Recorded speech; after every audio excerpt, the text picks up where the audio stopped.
सकाळी super Splendor घेऊन निघालो. इकडे अंतरवली फाट्यावर मोटरसायकल लावली. तिथून पाहुण्यांच्या गाडीत बसलो. इकडे पिंपळगावमध्ये आलो. पिंपळगाव पास केलं. आपण कुठं चाललो त्यासाठी तुम्ही व्हिडिओ पूर्ण पहा, तुम्हाला पुढे कळेलच. इकडे कोकणगाव मार्गे शिरसगाववरून सुकेण्यावरून ना इकडे चांदोरीला पोहोचलो. आजचा प्रवास लय मोठा आहे. लय मोठा म्हणजे काही एवढा नाही, 2-1 तासच आहे. इकडे सायकडा मार्गे हिवरगाव मार्गे डायरेक्ट सिन्नर. आणि मला एक कमेंटमध्ये कळवा, ही जी इंडिया बुलची जी कंपनी आहे हिचा विषय काय, म्हणजे बंद पडेल का चालू आहे मला काही माहिती नाही. ती बंद पडला तर का बरं बंद पडली मला कमेंटमध्ये नक्की कळवा बरं का. आपण सिन्नरमध्ये पोहोचलो होतो. सिन्नरमधून लगेच संगमनेर हायवेला लागलो. आपल्याला संगमनेरला जायचं होतं. संगमनेरला आहे ना थोडं दवाखान्याचं काम होतं. जवळजवळ 1.5 तासापासून गाडीतच बसलो होतो. म्हटलं इकडे हायवेला थोड्या वेळ थांबू, थोडंसं म्हणजे अंग मोकळं करू आणि लगेच आपल्या प्रवासाला पुढं निघू.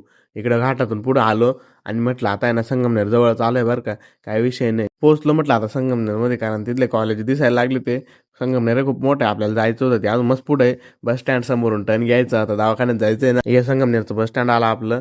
तिथून आहे ना इकडे टर्न मारला, इकडे दवाखाना होता आपला. गाडी पार्किंगमध्ये पार्क केली आणि लगेच इकडे वरती निघालो दवाखान्यात जायला. म्हटलं दवाखान्यात गर्दी तर नाही दिसत, चेकअप आपलं लवकर होऊन जाईल. लगेच नंबर लागला. लगेच म्हटलं आता गोळ्या घेऊ, आणि आपल्याला लांब जायचं, टाइमपास करून काही उपयोग नाही. गोळ्या बिळ्या घेतल्या. गोळ्या घेऊन लगेच म्हटलं आता निघू आपल्या आपल्या मार्गाला. माझी एक इच्छा आहे, आपली जी संगमनेरची ब्लॉगर कम्युनिटी त्यांच्यापर्यंत हा व्हिडिओ पोहोचलाच पाहिजे. त्याच्यामुळे तुम्ही व्हिडिओला खूप लाईक करा.